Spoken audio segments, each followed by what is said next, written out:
So apparently there was a crisis at Chelsea at the start of the season, with Antonio Conte having a tough job putting a team together, plucking players from behind bins and asking lads on the street if they fancied a kickabout. Things were so bad they had to play David Luiz in centre mid. Oh, the humanity. That didn't even nearly sound genuine. We've already looked at a second team for both Manchester United and Manchester City, so what about Chelsea? Anyone who didn't start the 0-0 Premier League draw with Arsenal at the weekend is eligible for the side, which already creates a slight issue for what is supposed to be a second team, but anyway, here is Chelsea's second 11. In goal it's WILLY Caballero.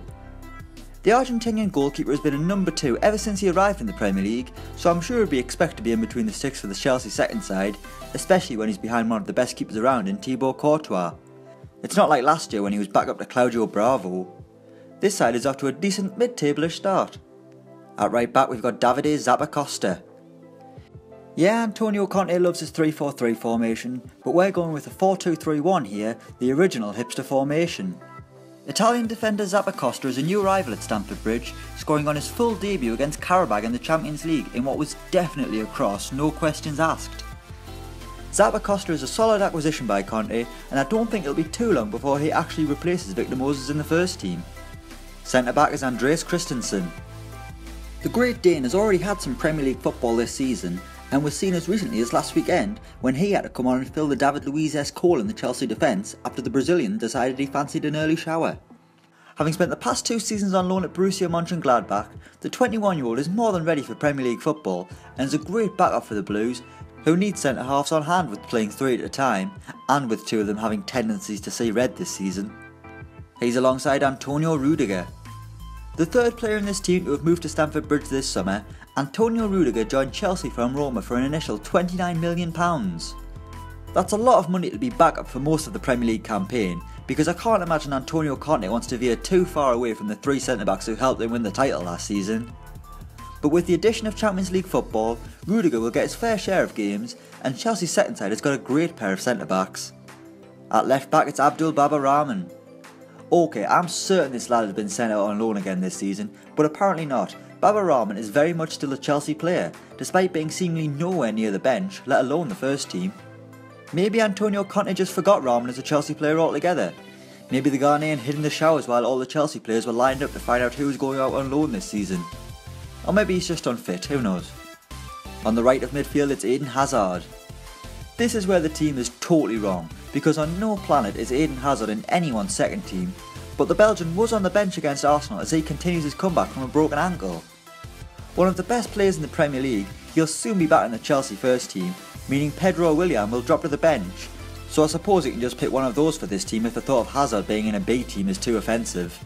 In the sense that it hurts, not that it's too attacking. In the middle it's Tiémoué Bakayoko.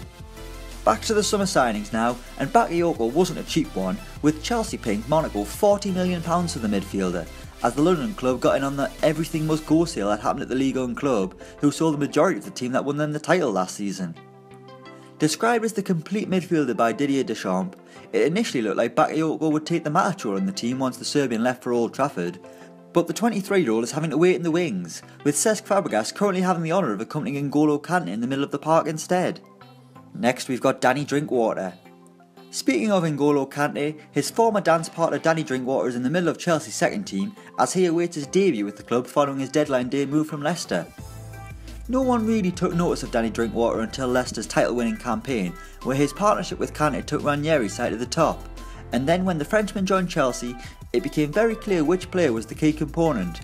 And for those of you who are unsure, it's the one who won another Premier League title last season, not the one who nearly ended up in a relegation battle, staring at his Premier League winners' medal, wondering if it was all a dream. Attacking midfield is CHARLY MUSONDA.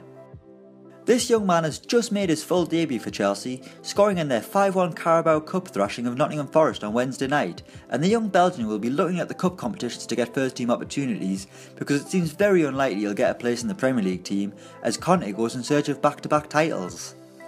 The 20-year-old is real talent and one of Chelsea's brightest, which makes it all the more surprising he's not spending the season on loan at Bristol City or Fulham. On the left wing it's KENEDY. The Brazilian midfielder was very close to leaving Chelsea on loan this summer, with the move to Newcastle all but sealed after KENEDY had been sent home from the club's pre-season tour of China after saying some less than complimentary things about the country. But the 21-year-old is still at Stamford Bridge, with Antonio Conte unwilling to let him leave after realising he hasn't actually got that many players around. The youngster hasn't done too much since he arrived in England, although injury did totally derail his loan move to Watford last season. Up front we've got Michy Batshuayi. A hat-trick of Belgians, Michy Batshuayi should be the face of this team really. He couldn't even get in the starting 11 last season when Diego Costa was injured. Despite costing £33 million, the striker has spent most of his time on the Chelsea bench wondering about his FIFA rating, rather than scoring goals on the pitch. In fairness to the lad, he has found the net when called upon, bagging the title-winning goal at West Brom last season, as well as a hat-trick in the League Cup during the week. So while Conte may not trust the 23-year-old to be his main man, he's up there with the best backup strikers in the league. So there it is, Chelsea's second 11, using players who didn't start their 0-0 draw with Arsenal, sorry Eden Hazard. Whereabouts do you think this team would finish in the Premier League? Could they push for Europe, or would they struggle to make the top 10? This team could surely finish at least 7th in the Premier League, especially with Eden Hazard in it, but the lack of Premier League experience at the back is a worry. Let us know what you think in the comments below and whether or not you'd like us to do this with any other teams. Thanks for watching and don't forget to like, share and subscribe.